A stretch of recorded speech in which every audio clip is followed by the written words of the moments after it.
ಗರ್ದಿಗಮ್ಮತ್ ವೀಕ್ಷಕರಿಗೆ ನಮಸ್ಕಾರಗಳ್ರಿ.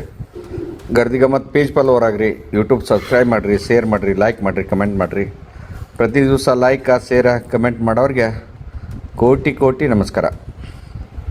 ನನ್ನ ವಾಹಿನಿಗೆ ಅನೇಕ ದೂರುಗಳು ಜಿಲ್ಲಾದಾಗ, ಉತ್ತರ ಕರ್ನಾಟಕದಾಗ ಅನೇಕ ಜನ ಪಾಪ ಅಭಿಮಾನಿಗಳು ಒಂದು ಸಾಮಾಜಿಕ ಕಳಕಳಿಯಿಂದ ತಮ್ಮ ತಾಲೂಕಿನಾಗ ಏನಾಗತ್ತವಂತ ಪ್ರತಿ ದಿವಸ ನನ್ನ ವಾಟ್ಸಪ್ ಫೋನ್ ಮುಖಾಂತರ ತಿಳಿಸ್ತಿರ್ತಾರೆ ನನಗೆ. ಆದ್ರೆ ನನ್ನ ವಾಹಿನಿ ಒಳಗೆ ಅತಿ ಹೆಚ್ಚು ಕಂಪ್ಲೇಂಟ್ ಬರುವಂಥ ತಾಲೂಕುಗಳು ಯಾವಾರಾದರೂ ಇದ್ದರೆ ಒಂದು ಗೋಕಾಕ ಮತ್ತು ಮೂಡಲ್ಗಿ ತಾಲೂಕು. ಮೊದಲ ಅವಿಭಜಿತ ಗೋಕಾಕ್ ತಾಲೂಕು ಈಗ ಮೂಡಲ್ಗಿ ಆಗೈತಿ. ಯಾಕಂದ್ರೆ ಗೋಕಾಕ ಮೂಡಲ್ಗಿ ತಾಲೂಕದಾಗ ಏನೂ ನಡೀದಿಲ್ರಿ. ಜನಸಾಮಾನ್ಯರದಾತು, ಅಲ್ಲಿ ಲೀಡ್ರ್ಗಳ್ದಾತು, ಅಥವಾ ಕಾನೂನುಬದ್ಧವಾಗಿ ಅಲ್ಲಿ ಕೆಲಸ ಮಾಡೋಕ್ಕೆ ಅವಕಾಶ ಕೊಡೋದಿಲ್ಲ. ಒಟ್ಟಾರೆ ಅಲ್ಲಿ ಅಧಿಕಾರಿಗಳ ಮ್ಯಾಗ ಭಾಳ ಪ್ರೆಷರ್ ಐತ್ರಿ. ಯಾರೂ ಸರಿಯಾಗಿ ಕೆಲಸ ಮಾಡೋಕ್ಕಾಗೋದಿಲ್ಲ. ಒಟ್ಟಾರೆ ಅಲ್ಲಿ ಆ ಎರಡೂ ತಾಲೂಕದಾಗ ಹೇಳೋರಿಲ್ಲ ಕೇಳೋರಿಲ್ಲ. ಒಟ್ಟಾರೆ ನಮಗೆ ಬಾಯಿ ಕಟ್ಕೊಂಡೇವ್ರಿ ಅಂತ ಅನೇಕ ಜನ ಕಂಪ್ಲೇಂಟ್ ಮಾಡಿದ್ದಾರೆ. ಅನೇಕ ದಾಖಲೆಗಳನ್ನೂ ಕೊಟ್ಟಿದ್ದಾರೆ. ನಿನ್ನೆ ನನ್ನ ಟೇಬಲ್ ಮ್ಯಾಗ ಇದ್ದಿದ್ದು ನೋಡಿದಿರಿ ನೀವು. ಆದರೆ ಒಟ್ಟಾರೆ ಅಲ್ಲಿ ಇರುವಂಥ ಇಲಾಖೆಗಳಿಗೆ ಅಧಿಕಾರಿಗಳು ಬಾಯಿ ಮುಚ್ಕೊಂಡು ಕಣ್ಣು ಕುಟ್ಕೊಂಡು ಕುಂತಾರಂತ ಆರೋಪ ಮಾಡ್ತಾನೆ. ಅದಕ್ಕೆ ದಾಖಲೆನೂ ನನ್ನಂತೆ ಕದಾವ.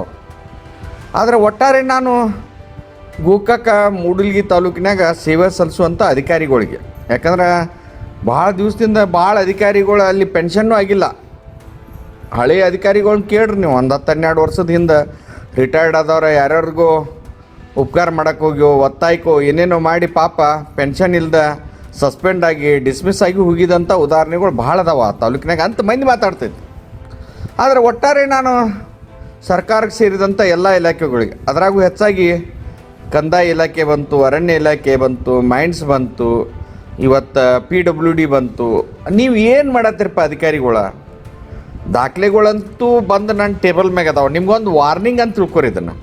ಯಾಕಂದ್ರೆ ಬಾಪುಗೌಡ್ರ ಯಾಕೆ ಹೇಳಲಿಲ್ಲ ಅನ್ಬೇಡ್ರಿ. ಎರಡೂ ತಾಲೂಕಿನಾಗ ಸರ್ಕಾರಿ ನೌಕರಿ ಮಾಡೋರು, ಗ್ರಾಮ ಸೇವಕನಿಂದ ಹಿಡಿದು ತಹಸೀಲ್ದಾರ್ ಮಟ್ಟ.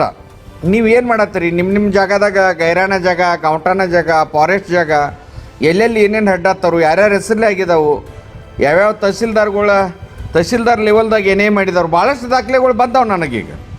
ಅಂದರೆ ಒಟ್ಟಾರೆ ನೀವು ಇವತ್ತು ಯಾರ್ದೋ ಒಂದು ಪ್ರೆಷರ್ಗೆ ಏನೋ ಮಾಡ್ರಂದ್ರೆ ನಾಳೆ ಅವ್ರು ಯಾರೂ ಸಿಗೋದಿಲ್ಲ, ಅಧಿಕಾರಿ ವರ್ಗನೇ ಸಿಗೋದು. ಅದಕ್ಕೆ ದಯಮಾಡಿ ಮಾನ್ಯ ಲೋಕಾಯುಕ್ತ ನ್ಯಾಯಮೂರ್ತಿಗಳಾದಂಥ BS ಪಾಟೀಲ್ ಗೋಕಾಕ್ ಬಂದಾಗ ಹೇಳಿದ್ದು ನಿಮ್ಗೆ ನೆನಪೈತದ. ಗೋಕಾಕ ತಾಲೂಕು ಹೆಂಗೈತಿ ಅಥವಾ ಮೂಡಲ್ಗಿ ತಾಲೂಕು ಹೆಂಗೈತಿ ಅನ್ನೋದು ಹೇಳಿದ್ದಾರೆ. ಆದರೆ ಒಟ್ಟಾರೆ ಅಲ್ಲಿ ಜನ ರೊಚ್ಚಿಗೆದ್ದೈತೆ. ಅನೇಕ ದೂರುಗಳ್ನ ಇವತ್ತು ವಿಡಿಯೋ ಆಯ್ತು, ಆಡಿಯೋ ಆಯ್ತು, ಅನೇಕ ದೂರುಗಳು ಕೊಡತ್ತಾರೆ.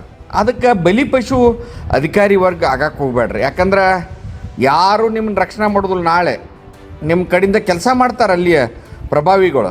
ಆದರೆ ನೀವು ಇಷ್ಟು ವರ್ಷ ಸೇವಾ ಸಲ್ಲಿಸಿ ಪೆನ್ಷನ್ ತೊಗೊಲಿಲ್ಲ ಅಂದ್ರೆ ಮನ್ಯಾಗ ನಿಮ್ಮ ಕಿರಿಕಿರಿನೂ ಭಾಳ ಆಗ್ತೈತೆ. ಅದಕ್ಕೆ ಅನೇಕ ಅಲ್ಲಿ ಇದ್ದಂಥ ಇವತ್ತು ಅಲ್ಲಿಯ ಶಿಕ್ಷಣ ಇಲಾಖೆ ಏನು ಮಾಡತೈತಿ, ಶಿಕ್ಷಣ ಇಲಾಖೆ ಆಫೀಸ್ ಮ್ಯಾಗನ ಭಾರ ಐತಂತ ಭಾಳ ಮಂದಿ ಫೋಟೋಗ್ರಫಿನೂ ಕಳಿಸ್ಯಾರ ನನಗೆ.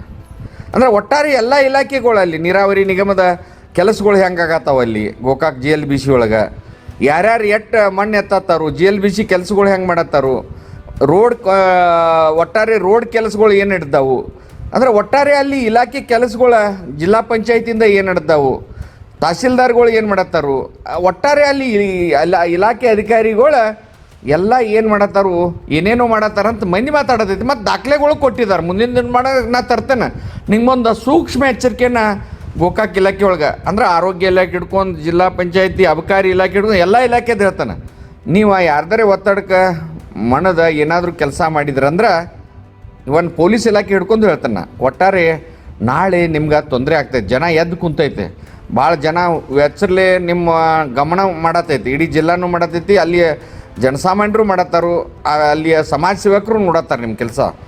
ಒಟ್ಟಾರೆ ಅಲ್ಲಿ ಕೆಲಸ ಮಾಡೋರ ನಮ್ಮ ವಾಹಿನಿ ಒಳಗೆ ಬಂದ ಲೋಕಾಯುಕ್ತೋ ಅಥವಾ CBIಯೋ EDಗೋ ಅಥವಾ ರಾಜ್ಯ ಸರ್ಕಾರದ ಮುಖ್ಯ ಕಾರ್ಯದರ್ಶಿಗೋ ಹೋಗುವಂಗೆ ಮಾಡ್ಕೋಬೇಡ್ರಿ. ದಯಮಾಡಿ ಕಾನೂನುಬದ್ಧವಾಗಿ ನಿಮ್ಮ ಇಲಾಖೆಗೆ ನಿಮ್ಮನ್ನು ನೌಕರಿ ಕೊಟ್ಟು ಪಗಾರ ಕೊಡುವಂಥ ಇಲಾಖೆಗೆ ಹೆಸರು ತರುವಂಥ ಕೆಲಸ ಮಾಡಿರಿ. ಯಾವುದೋ ಒತ್ತಡಕ್ಕೆ ಮಾಡಿದ್ರೆ ಮುಂದಿನ ದಿನಮಾಗ ಸೀರಿಯಲ್ ಆಗ್ತಾವೆ. ಸುಮಾರು ಗೋಕಾಕ ಮತ್ತು ಮೂಡಗಲಿ ತಾಲೂಕು ಒಂದು 30ರಿಂದ 40 ಸೀರಿಯಲ್ ಇಲ್ಲಿಗಲಾಗಿ ಅಧಿಕಾರಿಗಳು ಕೆಲಸ ಮಾಡಿದ್ನ ಬಹಿರಂಗಪಡಿಸ್ಬೇಕಾಗ್ತೈತಿ. ಒಂದು ನಿಮ್ಗೆ ಸೂಕ್ಷ್ಮವಾಗಿ ಒಂದು ಎಚ್ಚರಿಕೆಯನ್ನು ಗಮತ ಕೊಡತೈತಿ. ನೋಡ್ಕೊಂತ ಕೆಲಸ ನೀವು ನೌಕರಿ ಮಾಡಬೇಕು, ಸಂಭಾಳಿಸ್ಬೇಕು. ಯಾಕಂದ್ರೆ ನಿಮ್ಮಿಂದು ಹೆಂಡತಿ ಮಕ್ಕಳದು ಇರ್ತಾರೋ, ಒತ್ತಡಕ್ಕೆ ಮನದ ಏನಾರ ಮಾಡ್ರೆ ಬಲಿಪಶು ಆಗಬೇಡ್ರಂತ ಗಮತ ನಿಮ್ಗೆ ಎಚ್ಚರಿಕೆ ಕೊಡತೈತಿ. ನಮಸ್ಕಾರ.